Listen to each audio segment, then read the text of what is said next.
ایک دفعہ کا ذکر ہے کہ ایک گھنا وسیع جنگل تھا۔ درختوں کی لائنیں لگی ہوئی تھی اور ہر طرف ایک خاموشی چھائی رہتی تھی۔ اس جنگل میں ایک لومڑی رہتی تھی۔ وہ بڑی چالاک تھی۔ کئی دنوں سے جنگل میں شکار نایاب تھا، اس لیے وہ بڑی بھوکی تھی۔ لومڑی بیچاری صبح شام ادھر ادھر بھٹکتی رہتی، کبھی جھاڑیوں میں جھانکتی، کبھی درختوں کے نیچے دیکھتی، مگر اسے کھانے کے لیے کچھ نہ ملتا۔ بھوک نے اسے کمزور اور پریشان کر چھوڑا تھا۔ لومڑی چلتے چلتے تھک گئی۔ بھوک کی وجہ سے اس کا پیٹ خالی تھا اور وہ کافی کمزور ہو چکی تھی۔ وہ ایک درخت کے نیچے بیٹھ گئی اور خود سے باتیں کرنے لگی۔ اگر یہی حال رہا تو میں زندہ نہیں رہ سکوں گی۔ جنگل اب میرے لیے کچھ نہیں چھوڑ رہا۔ مجھے اب کچھ اور سوچنا ہوگا۔ کچھ دیر سوچنے کے بعد اس کے ذہن میں ایک خیال آیا، کیوں نہ انسانوں کے گاؤں جایا جائے، وہاں تو جانور آسانی سے مل جاتے ہیں۔ کیوں نہ میں وہاں جا کر کوئی چھوٹا موٹا جانور کھا لوں تو میری جان بچ سکتی ہے۔ یہ سوچتے سوچتے لومڑی نے گاؤں کا رخ کرنے کا فیصلہ کر لیا۔ لومڑی آہستہ آہستہ جنگل کے کنارے تک پہنچی۔ وہاں اسے ایک مکان دکھا۔ اس گھر کے صحن میں ایک گائے بندھی ہوئی تھی، وہ جگالی کر رہی تھی۔ ایک طرف بکرا کھڑا جگالی کر رہا تھا اور ایک موٹی تازی مرغی زمین پر دانہ چگ رہی تھی۔ یہ منظر دیکھ کر لومڑی کی آنکھیں چمک اٹھی۔ اس نے دل میں کہا، آج تو قسمت مجھ پر مہربان ہو گئی ہے، یہاں تو شکار ہی شکار ہے۔ مگر یہ سب اتنا آسان نہیں تھا جتنا دکھنے میں تھا۔ اس گھر میں اللہ رکھا نام کا ایک غریب مگر محنتی لکڑہارا رہتا تھا۔ وہ روزانہ جنگل سے لکڑیاں کاٹ کر لاتا اور ایمانداری سے اپنا گزارا کرتا تھا۔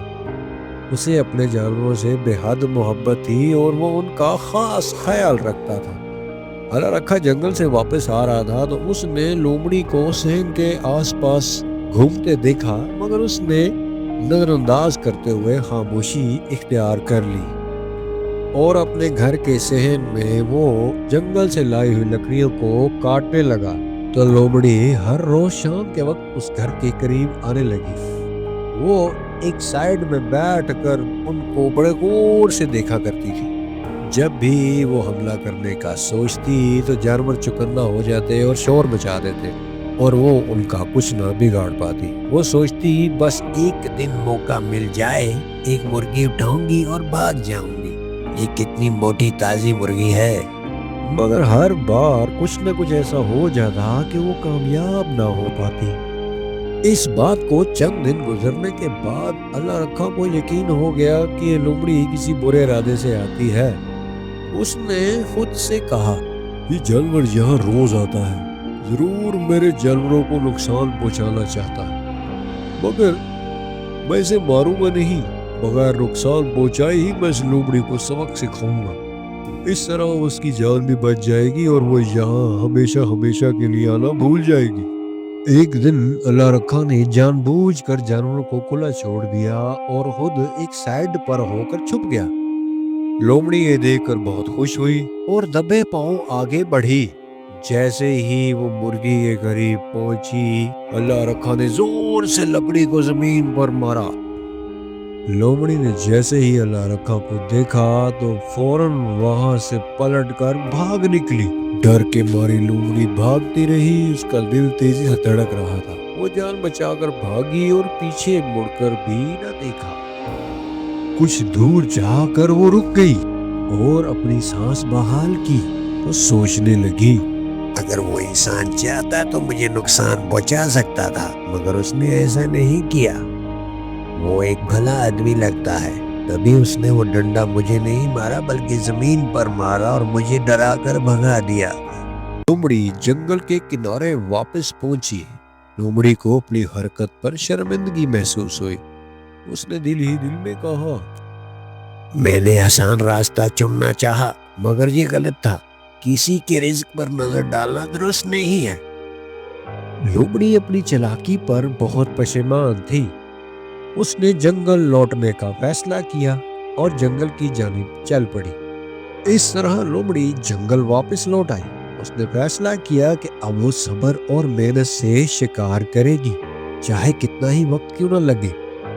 اور کچھ ہی دن بعد اس کی سنی گئی۔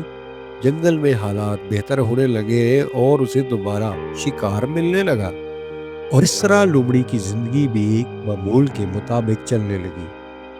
شاید اس کی توبہ قبول ہو چکی تھی اور اسی لیے وہ اب اپنے آپ کو بہتر محسوس کر رہی تھی، اور اللہ رکھا اس کی زندگی جیسے پہلے تھی ویسے ہی چلنے لگی۔ وہ روزانہ صبح جنگل کی جانب جاتا اور جنگل پہنچ کر وہ روزانہ لکڑیاں کاٹتا۔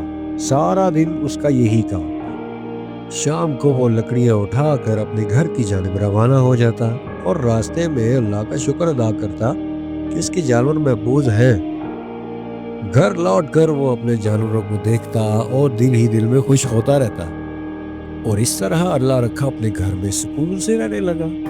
اللہ رکھا اپنے اللہ کا شکر ادا کرتا ہے۔ وہ کہتا ہے، عقل، صبر اور رحم سے کیا گیا کام ہمیشہ اچھا انجام دلاتا ہے۔